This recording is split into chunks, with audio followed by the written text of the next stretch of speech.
Well, one of the weirdest moments of my life was the night my car was hit by a dog. That's right. I didn't hit the dog hit me. Okay? So first of all, it's important to know that the kind of car I was driving was special. It was a 1981 Oldsmobile Cutlass Sierra. It was baby blue, vinyl top, velvet interior, wire spoke wheels. We affectionately called it the Granny Mobile. Wasn't quite what a 17-year-old boy was looking for in a car, but hey, got me around. And at the time, like I said, I was about 17 years old, and I was driving home from seeing a movie with some of my friends. And on this particular night, we decided to take a little bit of a back way. It was a little bit quicker, a little bit different, a little off the beaten track. And even though it was a little quicker, it was really dark. There were no street lights on this particular way back home. And so as we reached a four-way stop, I could see just a little bit in the distance, there was this silhouette, if you will, on the side of the road. And I tried to make it out. We couldn't really tell what it was. And so it kind of looked like a tire, maybe just honestly like a bag of garbage or something just sitting on the side of the road. So we didn't think much of it, but I wasn't real sure. And so as I started moving, though, we noticed that the object moved as well. And so I slowed down as a way to sort of pass this creature that was standing in the dark. And as we got a little bit closer, we could tell it was a dog.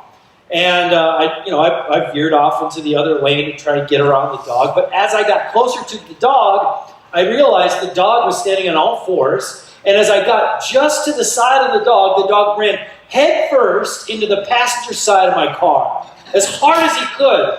And I thought to myself, oh my gosh, I just killed a dog. But then I was like, I didn't really kill the dog killed itself. Is that even a thing? Do dogs kill themselves? I don't know what's going on. So I stopped the car, I got out of the car, and I looked behind, and there was the dog standing there looking at me, a little bit shaken up, I think, and as if to say, thanks a lot, man. Like, seriously, this is a bad move on your part. And then, I looked at it for a second, and it turned around and ran into the dark. And I stood there just dumbfounded, like, what just happened?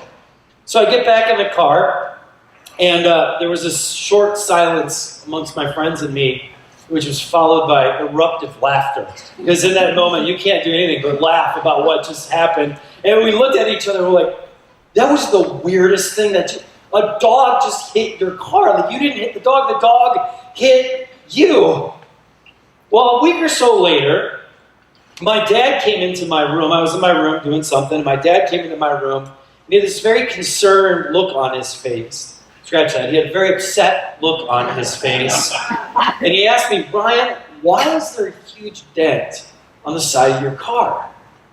And I was like, there's no dent in my car. What are you talking about? I mean, I can't imagine how a dent would have gotten in my car. And so he's like, well, come with me. He leads me out to the car, and he takes me around to the passenger side of the car. And there, in the middle of the passenger side door, is a huge dent in the Granny Mobile.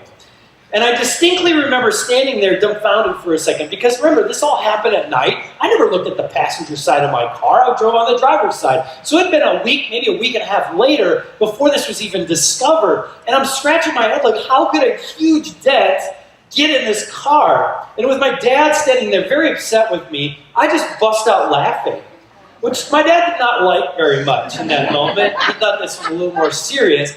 And then I explained to him, Dad, a dog hit my car. Now, as a father, when my kids tell me what happened, and they say things like, a dog hit my car, I don't usually believe them. Right? It's a little bit like telling the teacher the dog ate the homework. It's like the same thing, but with your dad. And so he was like, haha, very funny, tell me what really happened. But that's what really happened. A dog hit my car. And in the end, my door remained dented with the car until we sold it many years later. I mean, it was a 1981 Cutlass Sierra. There was no point in fixing it. I mean, we would have had to basically pay somebody to take the car at that point. And I learned a few things from this experience. The first thing is this, that dogs are awesome, but they aren't always smart. 2, Oldsmobiles are horrible cars. And 3 is if you run into something head on, you can make a huge dent. And it's that third thing that I'm really focused on as we move forward as a church. There's something in that statement that if you run into something head on, you can make a big dent that applies directly to who we are as a church. You see, we, the church, are called to make a dent. A big dent, the kind of dent where our Father walks around and looks at the dent and is astonished by its size. And the question is, how do we do that? How do we be a church that makes a head-on, huge dent? How can we have the kind of impact that leaves a noticeable dent in our world?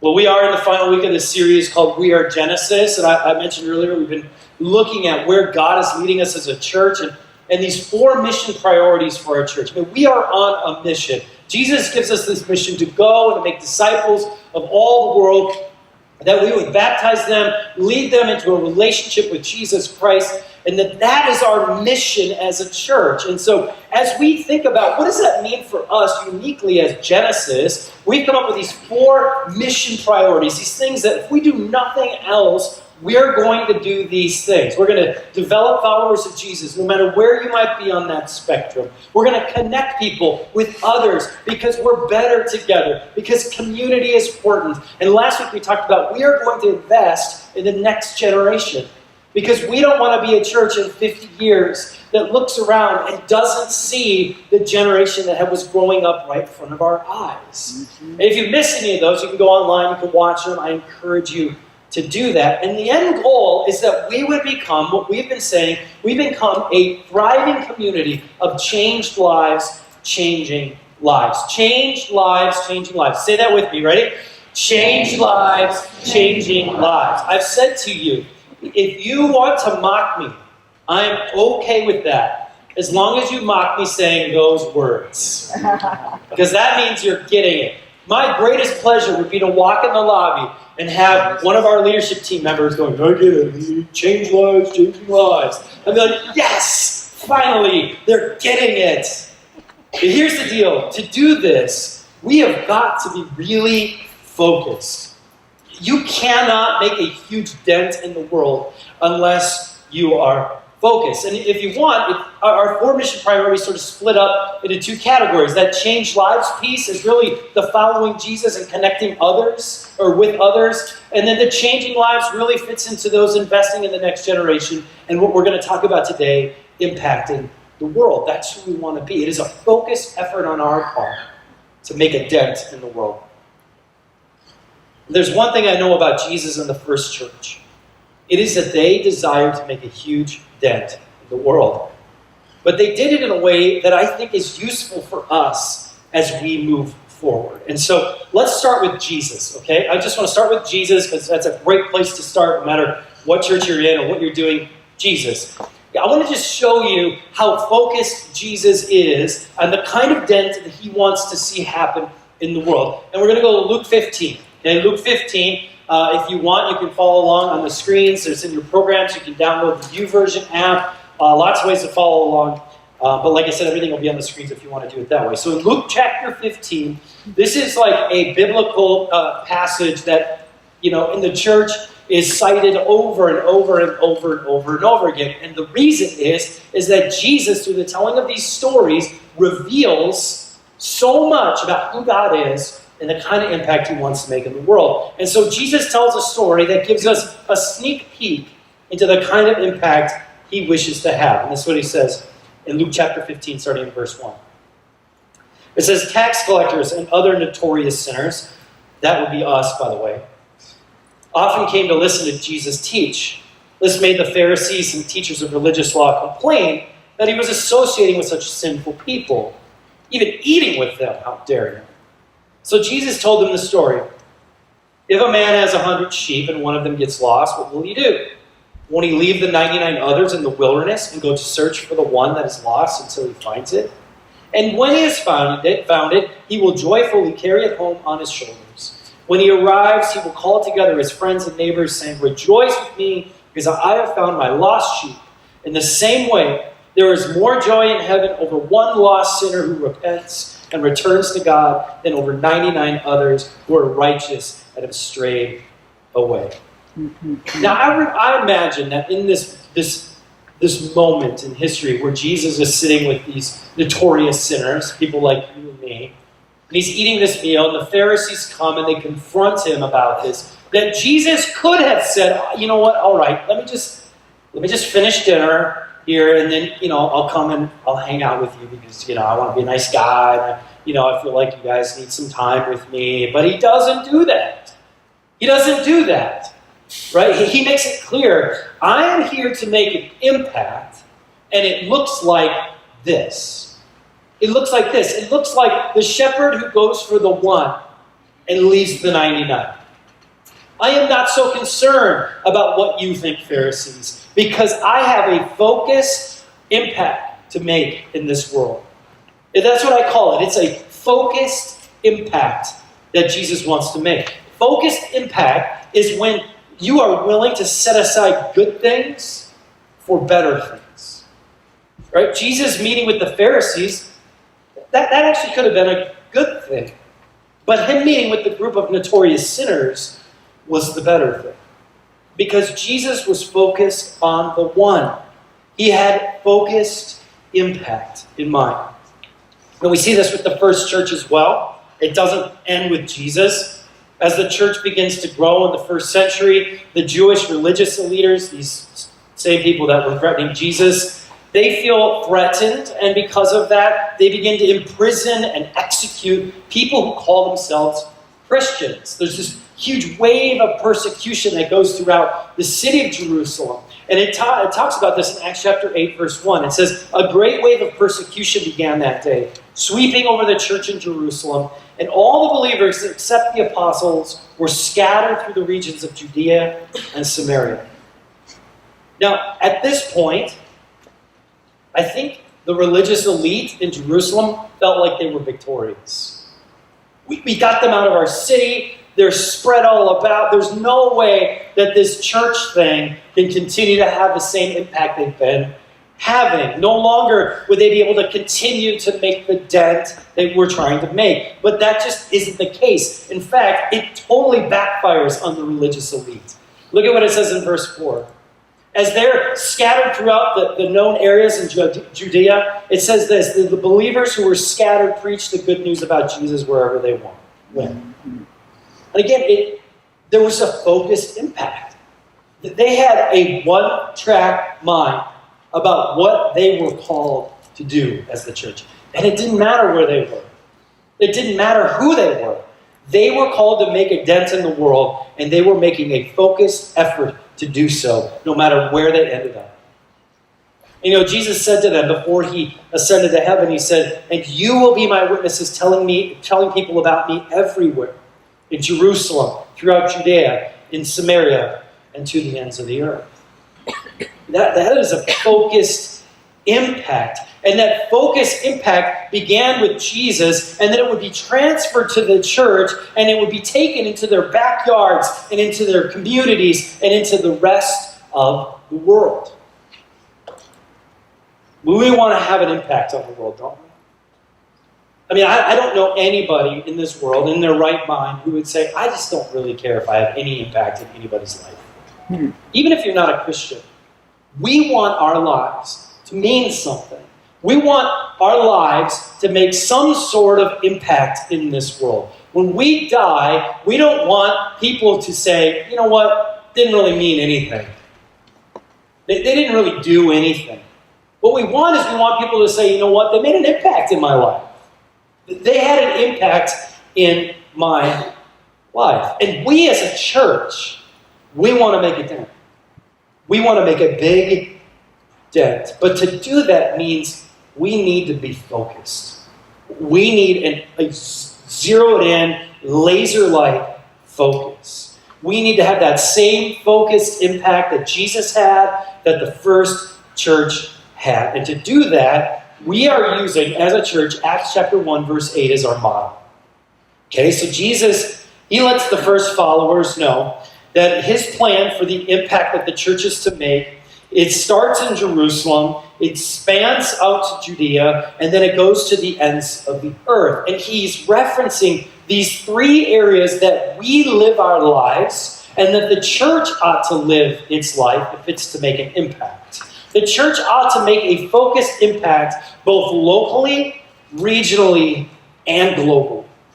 Locally, regionally, and globally. It is vital to the health and well-being of every church that they discover what a focused impact looks like for them in those three areas. What does it look like for us to have a local impact? What does it look like for us to have a regional impact? What does it look like for us to have a global impact?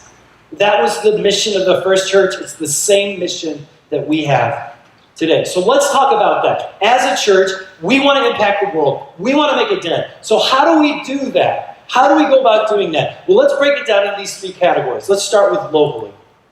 How do we do that on a local level? Well, one of the ways that you can do this is by getting on a team. Okay? Getting on a team. Here's one of the simplest ways that you can begin to help our church make an impact on a local level. As a local church, we are fully supported by people who want to make an impact by using their gifts. Right now, we have four, including our administrator, pastors on staff. 2 of us are full-time, 1 of us is part-time. And that's it. That's it. That's all we have. Our church is run, the fuel of our church, the engine of our church is fueled by the people of the church saying, I want to have an impact in this local community, and I'm going to use my gifts to help make that happen. I'm going to serve in whatever way possible. So when you walked in here today, there were people standing at the door. It wasn't me.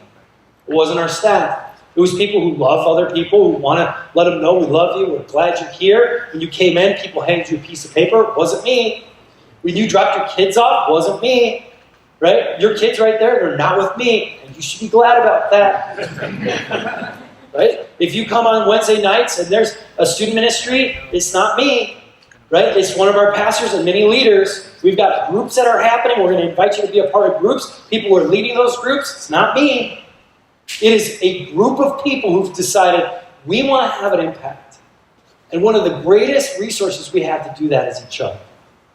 We can use what we know how to do to impact the world.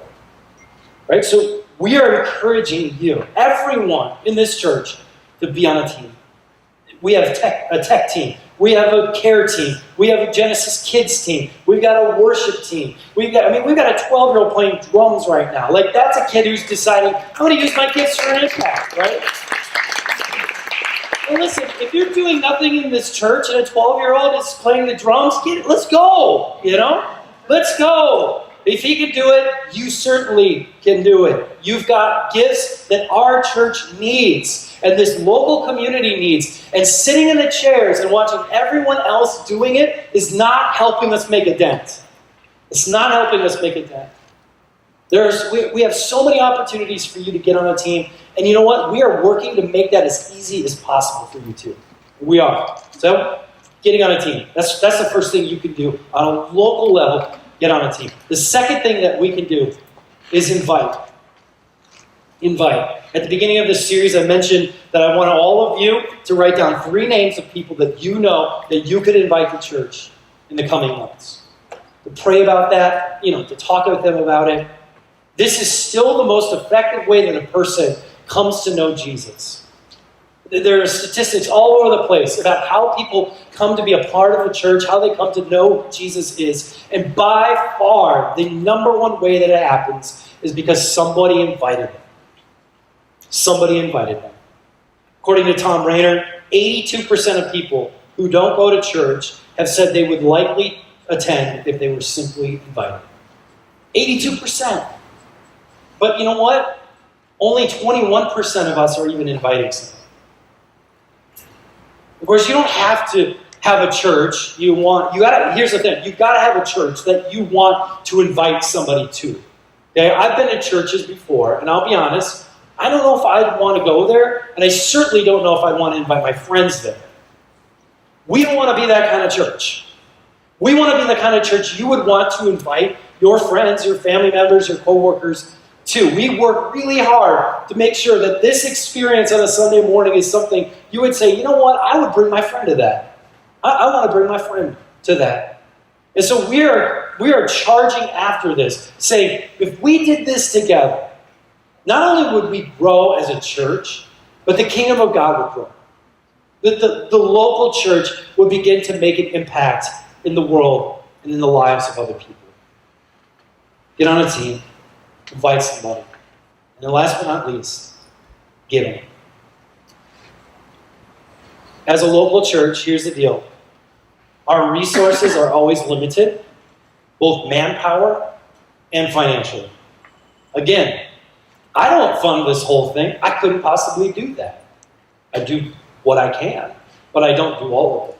How the lights stay on, how we even have church on a Sunday morning is because people in our church have decided, I want this church to have an impact, and so I'm going to give to what God is doing in and through. Now, I don't know where you are with that. And listen, this is not me saying, shame on you if you don't give. Okay? Everybody's in a different place with this. But here's what I want to challenge you with. Maybe you've never given before, but you really want our church to have an impact. Just start somewhere. Start small and be consistent with it. Maybe it's every week, maybe it's every month, I don't know. Maybe you have been giving, but you have not been giving what you know you ought to or that you know you could. And that you want our church to have an impact and that you could give a little bit more to what God is doing in and through this. And let me just say this again, because people get weirded out. Understand. If you give more money, I don't get paid anymore. I don't get any more money. If somebody came here and gave $9 million, you know how many dollars I would see of that personally? 0. Okay, so this isn't about me making more money.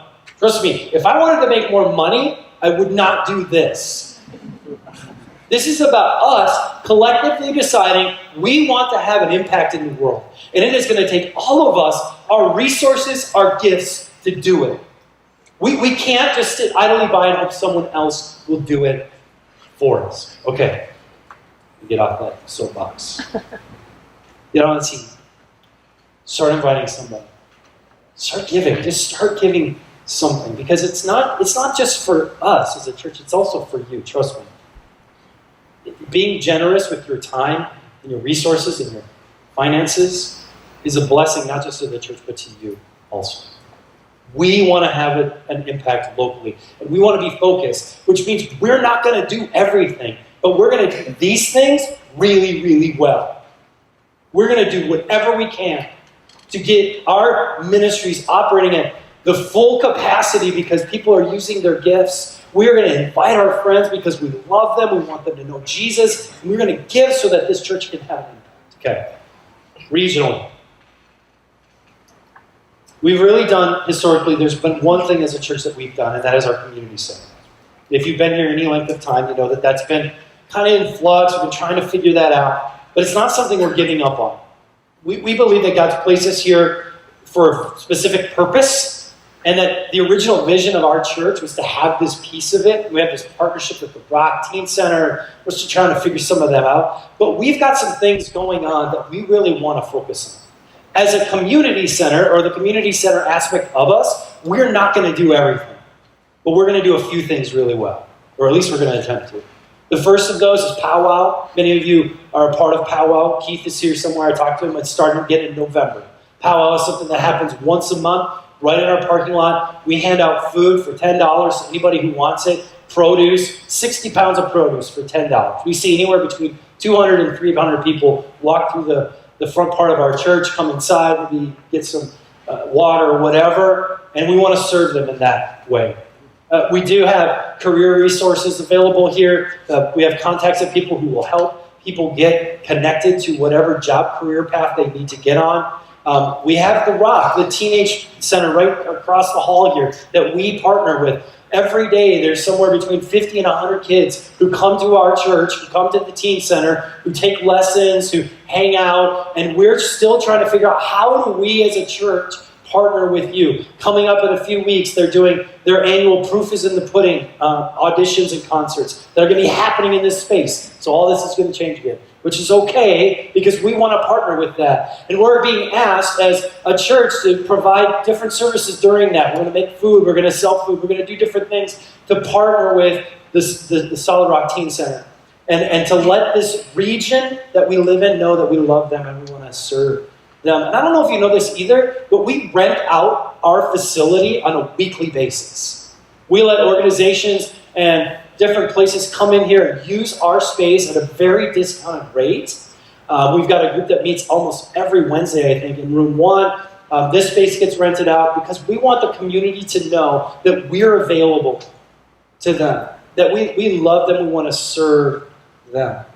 And I'll be honest, when I walked in, we've been through a lot of transition. The community center has been kind of in flux, and we're starting to put together the pieces that we need to do to help make that be what we think it could be long term. It doesn't mean that it's going to be this amazing community center tomorrow, but we are moving forward with it. We don't want to just be another church in the sense that we have all this space and facility and resources that we don't use to help the community around us. The second thing that we do and are going to continue to do on a regional basis is partnering with Indian Bend Elementary. So last year, we met with the leadership at Indian Bend. Indian Bend is just right over here on Thunderbird.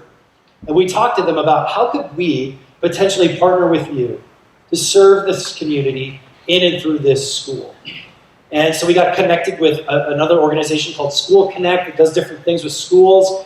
And for the first time ever, the schools are really opening their doors to allow churches to come in and actually serve the families and the students of the school. And so we're taking advantage of that. Now, last year we did a few things. This year, with the help of some leaders, we are trying to do even more.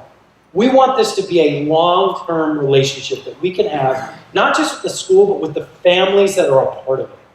Right? So the one thing that we're doing on October 20th, you can write this down, is we're doing our next Love Our Schools Day. This happens about 3 to 4 times a year, where different organizations go to schools throughout the area and they serve them.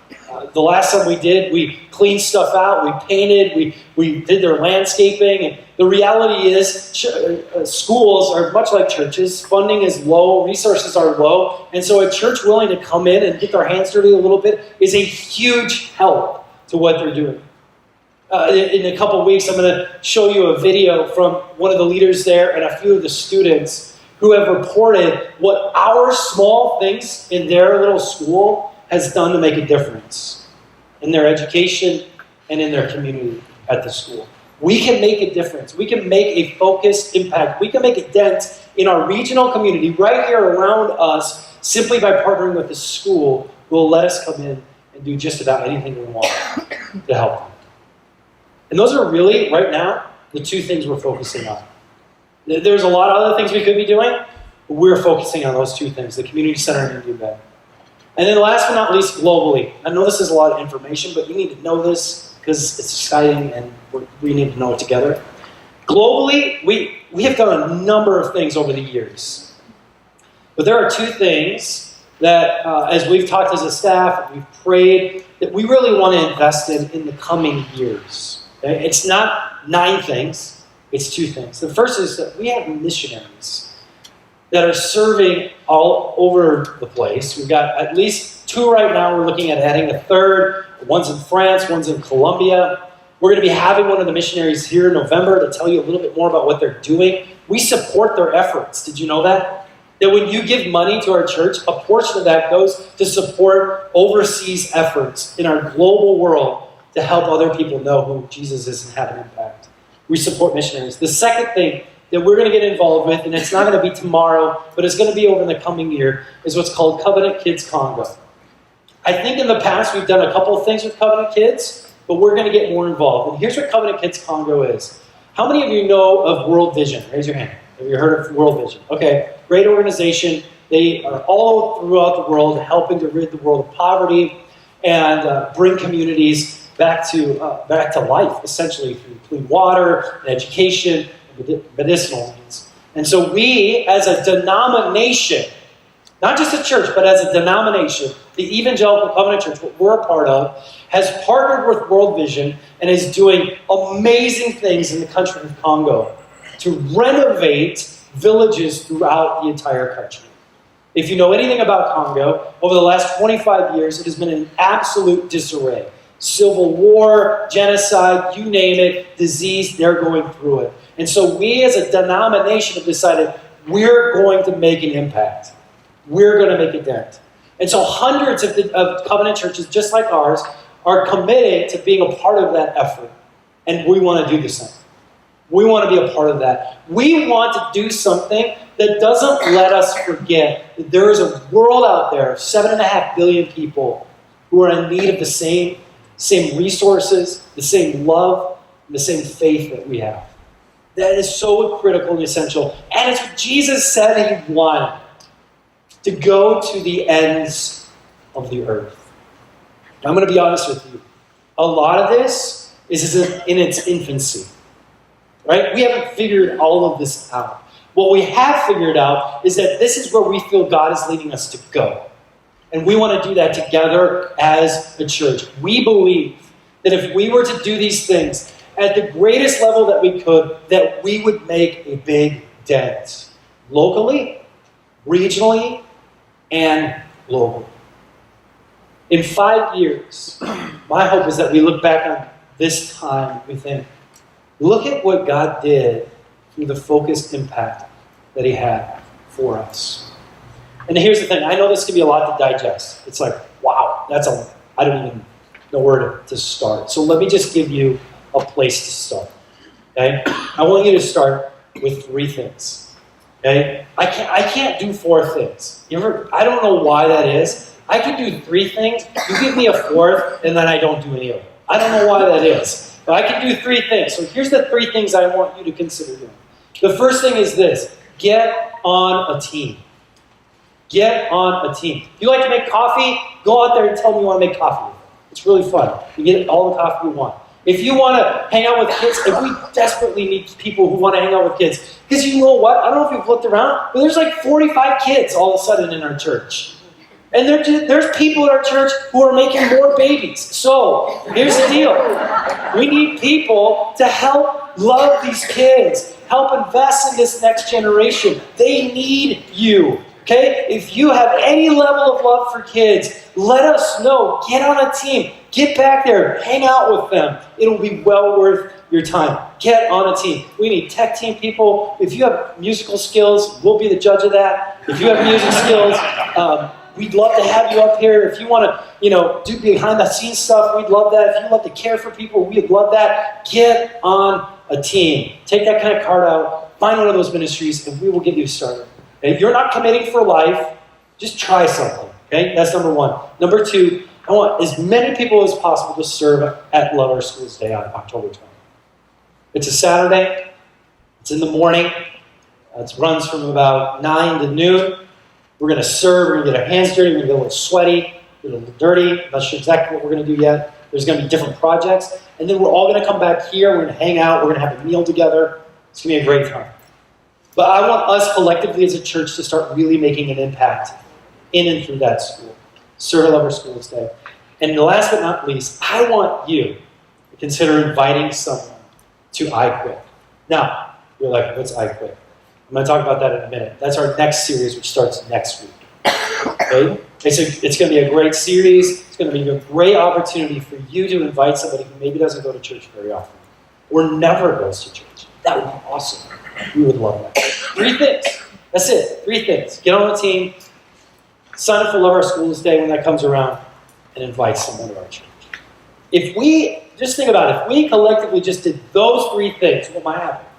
That'd be a great starting point, wouldn't it? For us to start making an impact in our world. And here's the deal. I'll go back to it. Making a dent, a big dent, requires focused impact. We can't do everything, but we can do some things really, really well. We intend to be focused in these areas. And I believe that if we come together as a church and focus our energies in those areas, I think we're going to be astonished at the dent that God creates in and through us. Let me pray.